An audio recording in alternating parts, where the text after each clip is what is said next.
제가 미국에 살면서 참으로 이해하기 어려웠던 일 중에 하나가 이렇게 잘 사는 나라에서 어떻게 홈리스가 되는가 하는 것이었습니다. 홈리스들 이렇게 길거리에서도 보고 또 뭐 찾아가서도 보면요, 하나같이 영어를 너무 잘해요. 그리고 또 인물이 참 좋습니다. 영어도 잘하고 인물도 좋고 체격도 좋고 그리고 좋은 나라의 시민들인데 그럼에도 불구하고 길거리에서 홈리스가 되었다. 도대체가 이해가 어려웠습니다.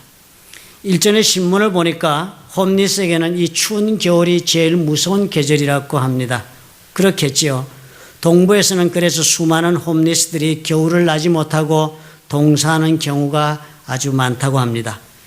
그런 홈리스들이 요즘은 아마 정보를 제대로 얻는 모양입니다. 이제는 대거 서부로 지금 옮겨오고 있다고 합니다. 선벨트, 따뜻한 지역이니까요. 그래서 로스앤젤레스의 다운타운에 있는 스키드 로우는 이미 넘쳐났습니다. 그리고 또 다운타운 도심지 여기저기에는 상점이 있는 곳 같이 이제는 문 앞에 아니면 뒤편 공간에 많은 홈리스들이 진을 치고 그렇게 살고 있다고 합니다.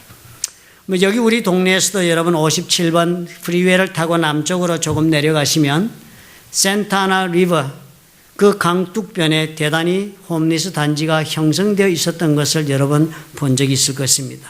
지금도 텐트를 치고 아직 대규모로 거하고 있습니다. 교회를 다니시면서 아마 이 홈리스 봉사를 한두 번 안 가보신 분은 없을 것입니다. 우리 생각에는 그렇지요. 이 사람들 돈이 없어서 이렇게 되었다 싶어서 먹을 것 챙겨주고 좀 도와주면 기운을 차리면 일어설 수 있겠지 생각을 하고 우리가 봉사해 나갑니다. 그런데 여러분 경험이 어땠습니까? 봉사하시면서 대화해보고 그리고 또 아니면 함께하는 다른 분들의 이야기를 전해 들으면서 배우신 것이 이 사람들이 이렇게 홈리스로 사는 것이 돈만의 문제가 아니다 하는 것을 금방 알아차리게 되지 않았습니까? 물론 소수의 홈리스 가운데에는 소수는 경제적으로 도움을 주거나 기회를 주면 자립을 해서 재기하기도 합니다. 그러나 워낙 소수이기 때문에 그런 사건이 생기면 영화화됩니다. 그러나 대부분의 홈리스들은 경제적인 도움만으로는 저들의 삶에 아무런 변화를 가져오지 못합니다. 전혀 도움이 되지가 않는 것입니다. 문제가 무엇이었습니까?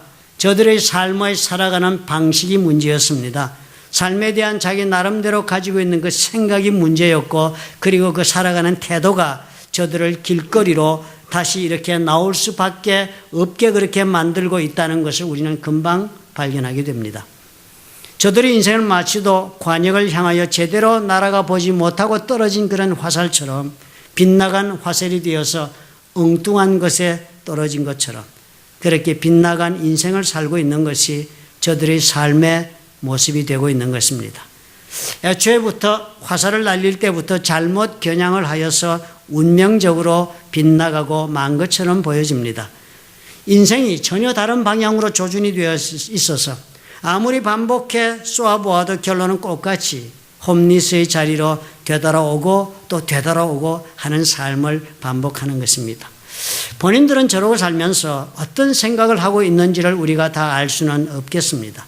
그러나 저들이 하고 있는 말들을 들어보면 열이면 열다 하는 말이 동일합니다. 잘 곳이 없어 이렇다. 먹고 사는 것이 어려워서 그래서 우리는 이렇게 되었다. 그런 이야기만 반복합니다. 그런데 우리의 입장에서 저들을 바라보면 여러분 어떻습니까? 밥이 저들의 문제의 전부가 아니지요. 저들의 삶 자체가 병들어 있기 때문이라는 것을 우리는 얼마나 자주 확인합니까?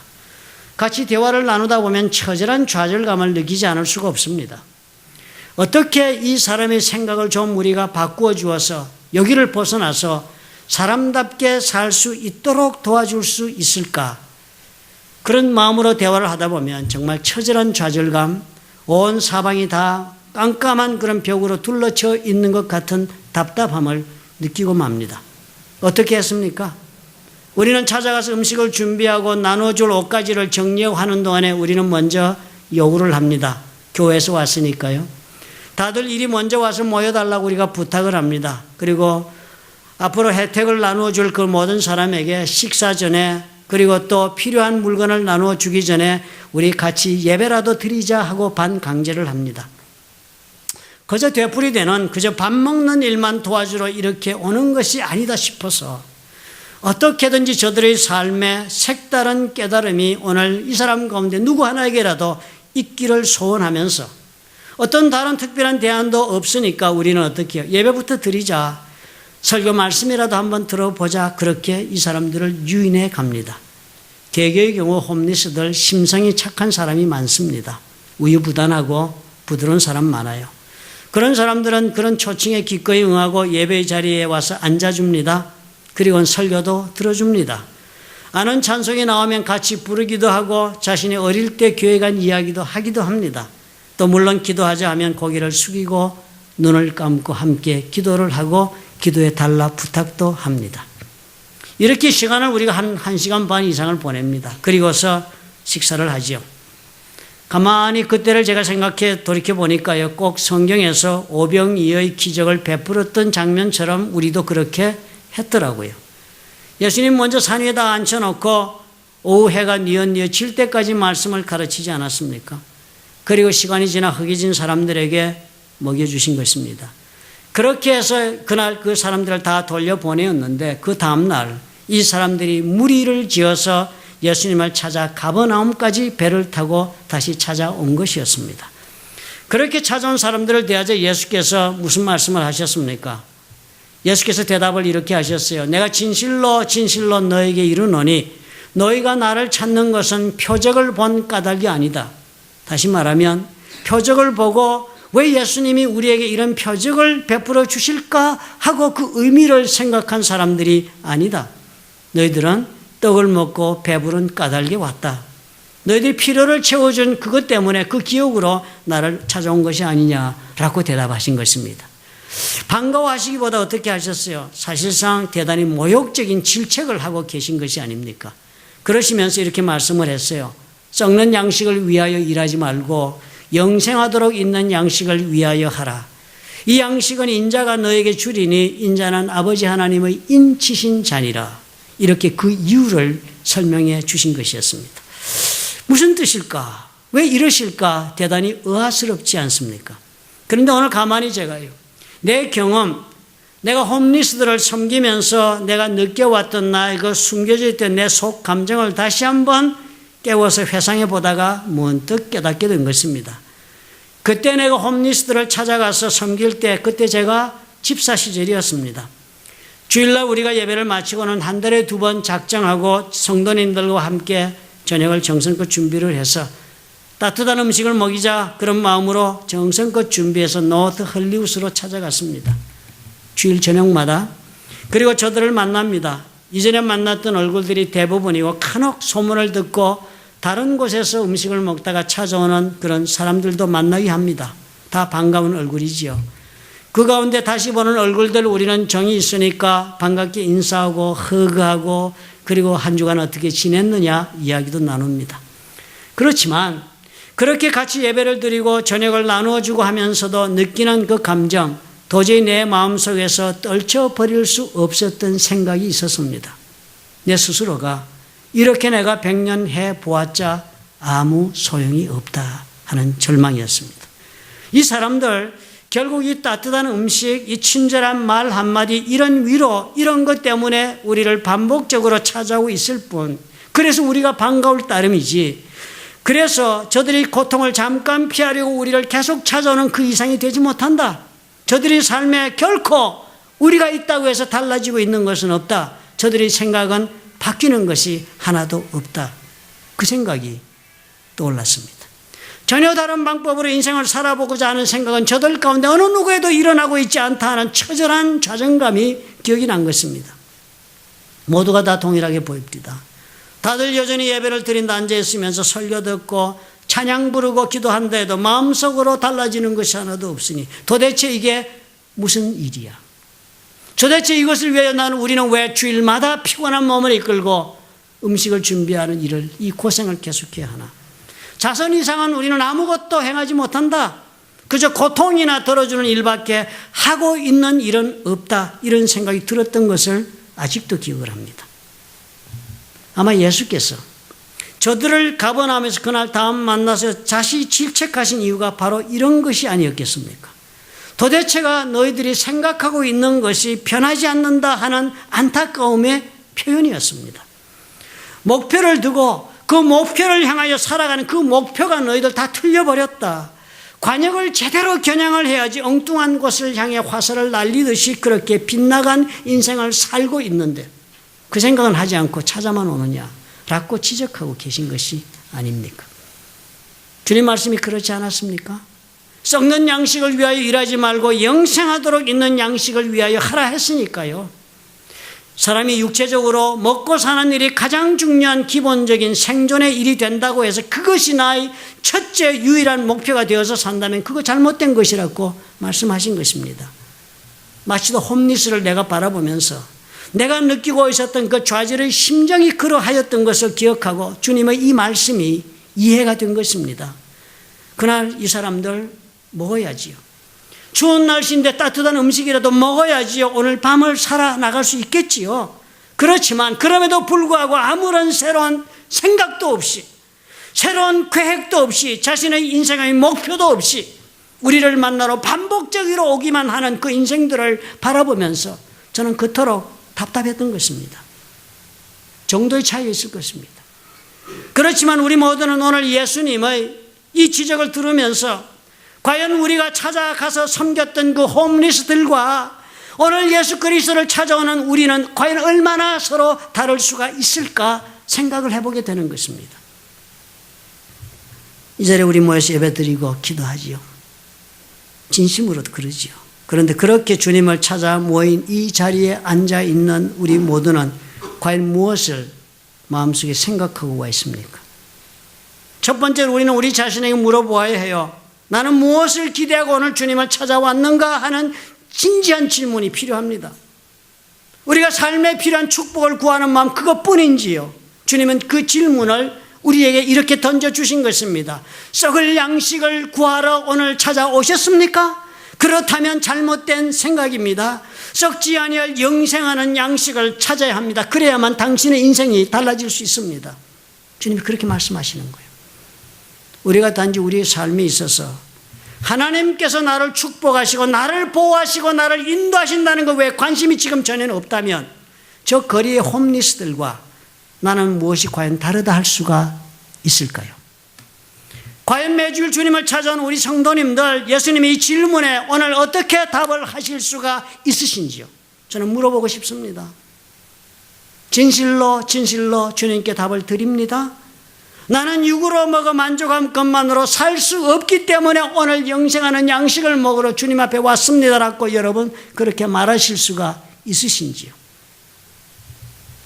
홈리스트의 인생이 왜 빗나가고 말았습니까?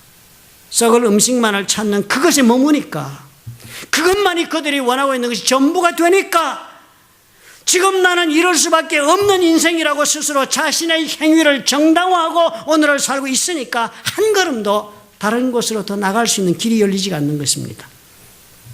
그런데 우리는 어떻게 해요? 사람들이 먹는 것 이상을 생각해 주기를 간절히 바라면서 올라가지 않았습니까? 음식 준비해서 대접하고 함께 이야기 나누고 무엇이 필요한가 어떤 위로가 필요한가 끌어안고 우리가 안타까운 마음으로 기도했던 것이 아니었습니까?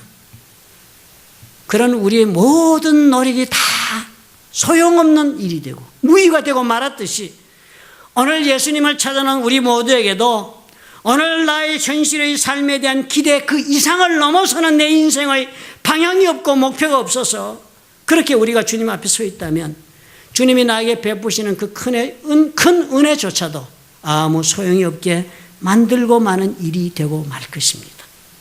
언제까지 이렇게만 살아도 좋을까요? 언제까지 그저 축복하시는 하나님만을 생각하고 즐거움을 찾아 교회를 다녀도 좋을까요? 언제까지 그저 지금의 이 고통, 이 문제, 이 수고로운 짐 이런 것들만 해결되면 그 다음 좋겠다 하는 그런 바람 속에 교회를 다녀도 좋을까요? 답을 찾고 싶어서 가만히 홈리스에 대한 내 마음을 살펴보았습니다. 언제까지 저 사람들 깨어나지 못한 채로 이렇게 왔다 갔다 해도 좋을까? 언제까지라니? 그런 생각이 들어요. 언제까지가 아니다. 이미 yesterday다. yesterday. 이미 지난주에 아니면 이미 예전에 나를 처음 만났을 때 그때 저들이 좀 깨어났더라면 그때가 깨어나는 때가 되었어야 한다. 가만히 제 모습도 다시 살펴보았습니다. 예수님의 말씀도 알고 기도도 하고 산다 하지요. 그렇지만 내 속에도 결국은 벗어나지 못하고 있는 모습이 있었습니다. 삶의 현실의 문제가 나를 세차게 휘몰아쳐오고 그리고 또 내가 그 삶의 조건에 얽매이고 이것 때문에 절망되고 또 힘이 지쳐서 이제는 쓰러질 것 같고 그러면 나는 어김없이 목사인데도 불구하고 하나님의 일을 먼저 생각하고 기뻐하며 찬양하고 감사하는 것보다는 내 삶의 현실의 문제에 내 스스로 노예가 되어서 세상의 말이 먼저 튀어나오고 세상의 생각으로 내 머리는 가득 차고 또 세상적인 방법으로 해결해 보려고 노력하고 있는 내 모습을 발견하는 것이 어렵지가 않더라고요. 주님께서 그런 내 모습을 보고 무엇을 하셨을까 생각해 보았어요. 당연하지요, 주님. 그러실 것이 분명하다 싶었습니다.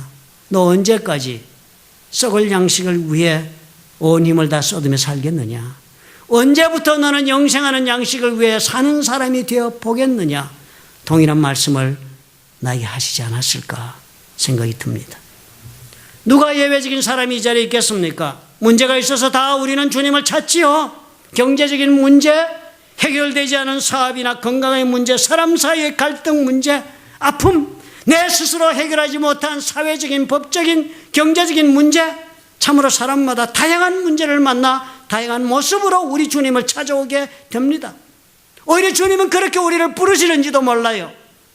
그러므로 더욱 문제 가운데 있을수록 우리는 주님을 찾아오셔야지요. 그러면 주님이 응답해 주십니다. 채워주시고 먹여주시고. 그런데 우리는 그렇다고 해서 매번 그 동일한 목적만으로 반복해서 주님을 찾는다면 그것이 되겠습니까? 영적으로 볼 때 우리가 그러고 있다면 우리는 홈리스 이상이 되지 못합니다. 필요한 것을 채워달라고 찾아올 뿐 더 이상을 목표하는 것은 없는 그런 성도의 삶, spiritual homeless라고 해도 질책을 면할 길이 없을 것입니다.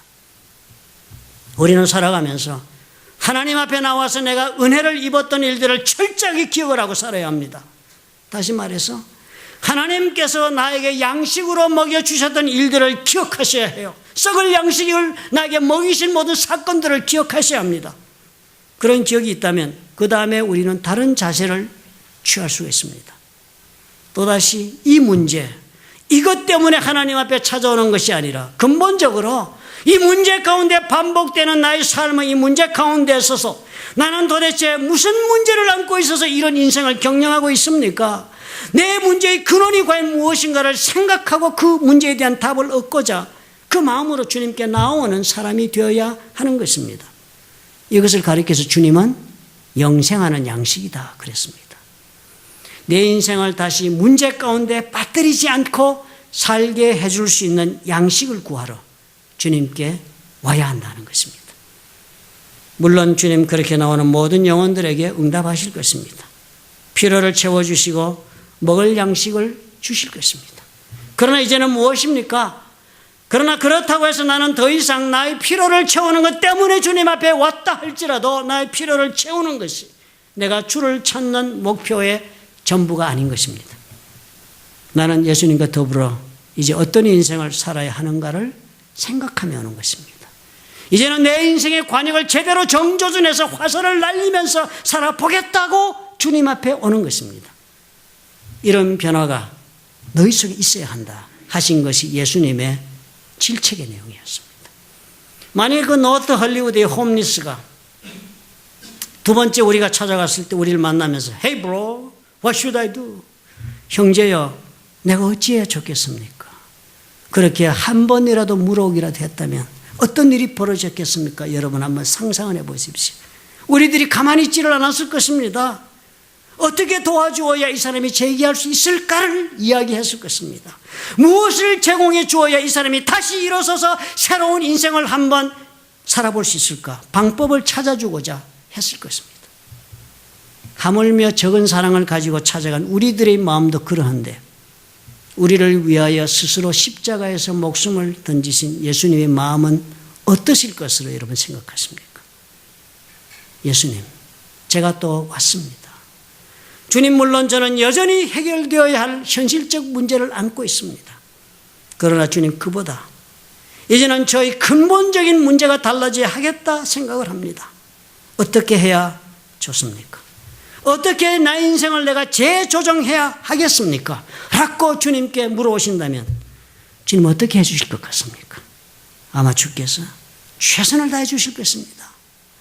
모든 방법을 동원해서 우리 하나님께서 우리에게 다시 새로운 인생을 출발할 수 있도록 해 주시기 위해서 나의 생각하는 모든 것 위에 역사하시면서 새로운 목표, 영원한 삶에 대한 새로운 그런 목표를 향해서 내가 걸어갈 수 있도록 주께서 도와주실 것입니다. 오늘 가버나움에서 만난 이 주님을 찾아온 사람들에게 주신 이 말씀, 바로 이런 저들의 심정의 변화를 주께서 너무나도 간절히 원하셨기 때문이었습니다. 두 번째로 우리가 관찰해야 할 것이 있습니다. 가버나움 친구들의 이 주님의 지적을 받고서 심한 동료를 보이지 않습니까? 저희가 묻되 우리가 어떻게 하여야 하나님의 일을 하오리까? 원어 성경을 보면은요, 시작절에 영어로 번역하면 조금 달라지긴 하겠지만 시작절에 upon, they said, therefore 이렇게 문장이 나옵니다. 그러니까 영어로 번역할 때는 then 혹은 therefore란 접두사를 먼저 앞에 놓고 therefore they said 이렇게 번역해야 옳습니다. 그러니까 이 물은 문장은요, 주께서 영생하는 양식을 구해라. 내가 아버지 하나님께서 인정하여 보낸 자니까 나로부터 그 양식을 받아라 하시니까 그 말씀에 찔림을 받고 이 사람들이 질문을 한 것입니다. Therefore, 예, 그렇습니다. 그러므로 이제 우리가 어떻게 하여야 하겠습니까? 그렇게 질문해 온 것입니다. 주님께서 지적해 오신 말씀에 전적으로 이 사람들이 공감한 것입니다. 그리고 물었습니다. 저희가 묻되 우리가 어떻게 하여야 하나님의 일을 하오리까? 하나님의 일을 하오리까? 하나님의 일이라고 번역한 것은요, 영어 성경 여러분 보십시오. 더 자세하게 의역을 해놓았습니다. The works God requires. 하나님이 요구하시는 일, 그렇게 설명했습니다. 그러니까 하나님 일을 한다는 이 의미는 하나님이 원하시는 일을 어떻게 해야 하겠나이까? 라고 물어본 질문이었습니다. 이 사람들 누구예요? 모세의 율법을 따라 살아온 유대인들이었습니다. 이 사람들의 생각은 언제나 모세의 율법에 기록된 일들을 내가 행할 때에만 나는 하나님에게 인정을 받을 수 있다라고 믿고 사는 사람들이었습니다. 그래서 질문한 것이, 그렇다면 하나님이 원하시는 일을 하기 위해서 하나님이 나에게 주신 이 모세의 율법을 따라 내가 살기 위해서 과연 우리가 무엇을 해야 합니까? 라고 주님께 물어보았습니다. 주님이 주시는 답은 달랐습니다. 예수께서 대답하여 가라사대 하나님의 보내신 자를 믿는 것이 하나님의 일이다. 하나님이 원하시는 일은 네가 무슨 일을 행하고 이것저것 행하는 그 일을 하는 데 있는 것이 아니라 하나님이 보내신 자 예수님을 믿는 것이, 그게 하나님이 너희들에게 요구하고 있는 일이다 그랬습니다. 그러니까 뭐예요? 인생에 지향하여 나가는 나의 목표가 무슨 옳은 일 많이 하겠다, 무슨 선한 일을 한번 해보겠다, 아니면 무슨 업적을 이루어서 신앙의 위대한 헌신을 내가 해보겠다, 인생을 성공시켜서 사람들을 위하여 한번 살아보겠다, 하나님을 위하여 내가 인생을 던지보겠다, 이런 것들이 될 것이 아니라 하시는 거예요. 그것보다는 예수님을 하나님이 보내신 자로 믿고 받아들여서 살아가는 것이 내 삶의 목표가 되어야 한다 그랬습니다. 우리가 예수 믿고 사는 것이요, 이 신앙생활이 무슨 선이나 행하고 남들이 하지 않는 헌신을 하고 남들이 이루지 못하고 있는 큰 성공을 이루는 것을 목표로 삼을 것이 아니라 합니다. 그보다 뭐예요? 우리의 목표는 예수님을 함께 믿고 살아가는 그런 사람으로 변화되는 것이 내 인생의 목표가 되어야 한다 했습니다. 어떤 사람이 되는가가 신앙의 목표가 되어야 한다는 것입니다. 하나님께서 보내신 분이에요. 우리 예수님. 우리에게 세상의 것으로만 살다가 죽을 것이 아니라 진실로 가치가 있는 인생을 살았어. 우리가 그렇게 살기만 한다면 하나님의 자녀로서의 축복된 삶을 보장해 주시겠다고, 그 일을 이루겠다고 해서 우리를 찾아오신 예수님을 마음속으로 받아들이라는 거예요. 그리고 그 예수님과 함께 살아가는 삶을 내 인생의 목표로 삼으라 합니다. 주님 오시면 우리 필요를 채워주십니다. 먹을 거 다 주세요. 비록 썩을 양식이라 하지만 우리의 육체의 삶의 필요는 주님이 다 채워주신다. 그것이 성경의 약속입니다. 그러나 우리가 그것에 머무르지 말아야 합니다. 예수님과 함께 살아가는 사람이 되는 것이 목표가 되어야 한다는 것을 깨달아서 그 길을 선택해야 하는 것입니다. 오늘 저와 여러분 이런 예수님의 도전을 한번 받아들여 보십시다. 삶이 아무리 고달퍼도요. 아무리 지금 홈리스가 고달퍼도 그 고달픈 가운데 새로운 도전을 받아들이면 시작이 될 수가 있는데 그것처럼 우리의 삶의 필요를 채우고 문제를 해결받고 하는 것이 내 신앙의 전적인 목표가 되게 하지 맙시다. 오히려 그것보다는 예수님을 내 마음속으로 믿고 받아들여서 예수님을 사랑하면서 사는 것을 목표로 여러분 선택해보고 살아보시기 바랍니다. 여러분 부부가 결혼해서 우리가 살 때요. 남편이 아내를 생각하기를 우리가 사랑해서 결혼했지만 아내는 내가 성공해서 큰 업적을 이루고 사회적으로 돈도 많이 벌고 그리고 또 사회적으로 출세하고 그래서 빛나는 인생을 내 아내가 살기를 원한다. 그것을 기대하고 있다 생각하고 그것을 위하여 내 인생을 다 바치는 것을 아내가 원하겠습니까? 아니면 그 모든 것은 차치하고 하나님 앞에서 내가 내 아내를 사랑하는 사람에 대해 한평생을 사는 것을 내 아내가 원하겠습니까? 우리 하나님 동일한 마음이세요. 저와 여러분의 신앙생활에서 모든 위대한 업적을 이루시기를 우리 하나님이 원하시겠습니까? 능력 있는 아들이 되어라. 남들의 머리가 되어 호령하며 살아라. 국가를 인도하는 지도자가 되어라. 이런 것을 우리에게 지금 요구하시겠습니까? 아니요. 나를 사랑하며 살 수 있겠니? 그것 아니면 된다 하십니다. 우리의 삶의 목표는 그렇게 할 수 있으면요. 주님의 나라와 그 일을 위해 초점을 맞출 수 있는 삶을 살 수 있습니다. 우리의 현실의 떡은 여전히 주께서 채워주시는 놀라운 은혜의 삶은 계속될 것입니다. 믿으시기 바랍니다. 목표를 세웁시다. 주님을 사랑하며 사는 것이 내 인생이 되어야지 이 새 목표를 가슴에 품고 한번 사랑해 보시기 바랍니다. 주님은 그 약속을 변개치 않으시는 분이라 하셨어요. 저와 여러분의 현실의 모든 필요조차도 우리가 주를 사랑하며 살 수 있도록 하기 위해서 주께서 그 짐을 다 져주신다고 약속하셨습니다. 믿으시면 아멘 하시기 바랍니다. 기도하겠습니다.